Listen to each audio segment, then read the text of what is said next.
Hello, I welcome you all once again to my channel Explore Education. I am Dr. Rashmi Singh, Assistant Professor, Department of Education, SS Khanna Girls Degree College, University of Allahabad. And this time I am going to discuss with you a new topic, that is AI and tech ethics in emerging professions. Means how we can technologically as well as ethically sound in emerging professions and how to use AI in it. So AI in healthcare. Health care की अगर बात करें, बहुत AI use हो रहा है health care में, तो बायसेस हो सकते हैं एआई डायग्नोसिस में.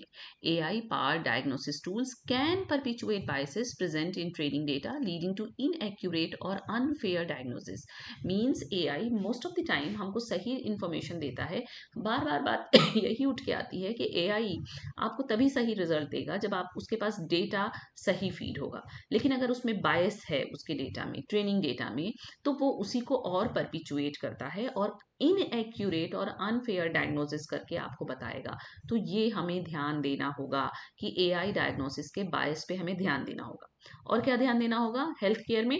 डेटा प्रोटेक्शन पे, कि sensitive patient data must be protected from unauthorised accesses and breaches. आपका डेटा लीक ना हो जाए. कोई पेशेंट का सेंसिटिव डेटा है, उसको आपको प्रोटेक्ट करना होगा अनऑथराइज्ड एक्सेस से. और accountability, clarifying responsibility when AI driven decisions led to adverse outcomes is crucial.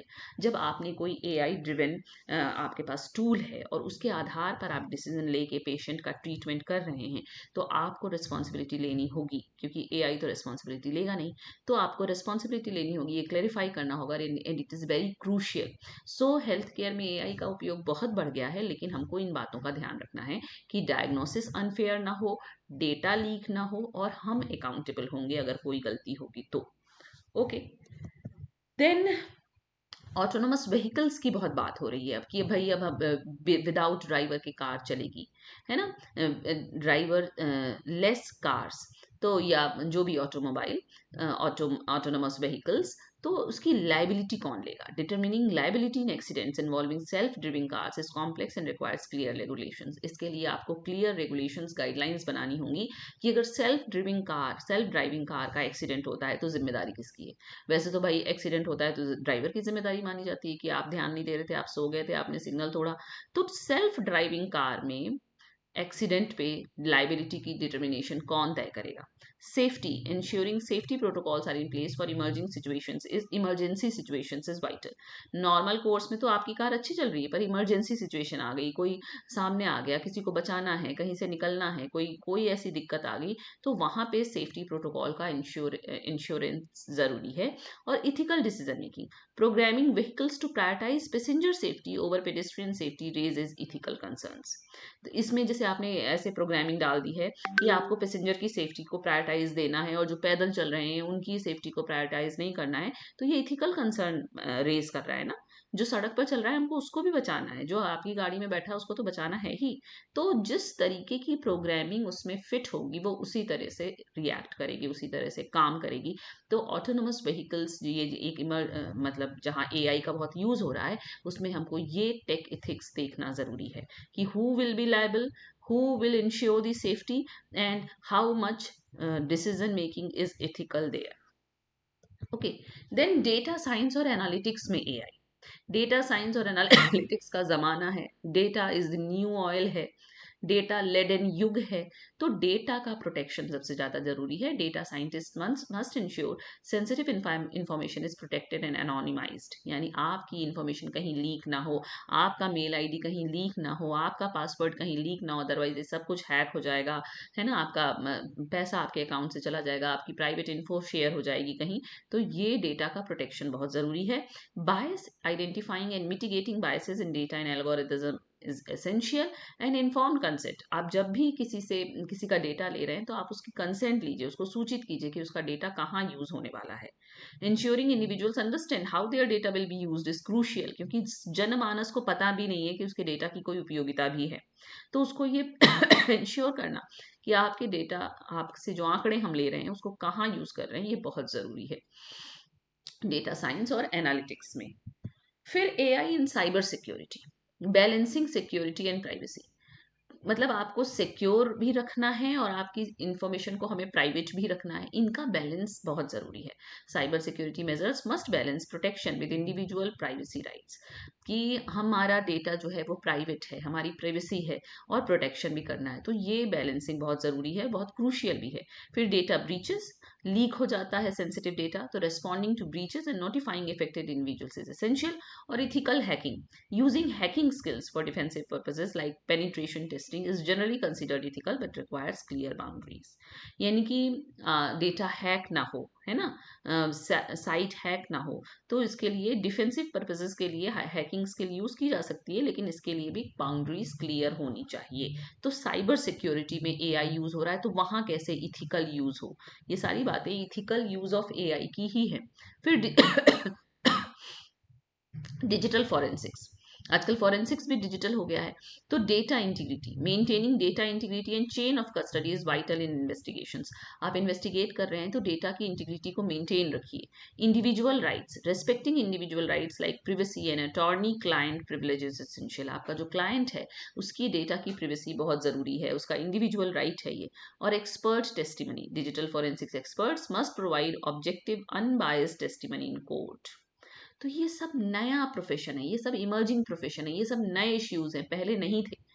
AI की वजह से आ गए हैं, टेक्नोलॉजी की वजह से आ गए हैं। तो टेक्नोलॉजी को सिर्फ अपना नहीं लेना है, टेक्नोलॉजी को इथिकली अपनाना है, ताकि नुकसान ना हो, किसी की संग गलत ना हो, किसी की इंफॉर्मेशन कहीं शेयर लीक ना हो जाए, किसी की कोई ऐसी बात ना निकल के आ जाए सामने जिससे उसकी जिंदगी में उथल पुथल मच जाए, है ना। फिर इमर्जिंग प्रोफेशंस एंड एथिक्स, कौन कौन से प्रोफेशंस आज की डिजिटल एआई युग में इमर्ज हो रहे हैं और वहां आप कैसे इथिक्स यूज कर सकते हैं। तो एआई इथिसिस्ट, भाई यही एक प्रोफेशन बन जाएगा कि एआई को इथिकली कैसे यूज करना है। डेवलपिंग गाइड, वो कौन क्या करेगा कि गाइडलाइन बनाएगा और फ्रेमवर्क बनाएगा ताकि रेस्पॉन्सिबल तरीके से एआई का डेवलपमेंट भी हो और इम्प्लीमेंटेशन भी हो।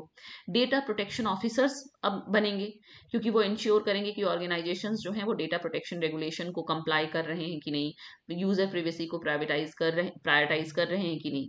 साइबर सिक्योरिटी कंसल्टेंट, अब एक नई जॉब आ जाएगी कि कैसे आपकी साइबर सिक्योरिटी को हम सेफ रखें, इंश्योर करें।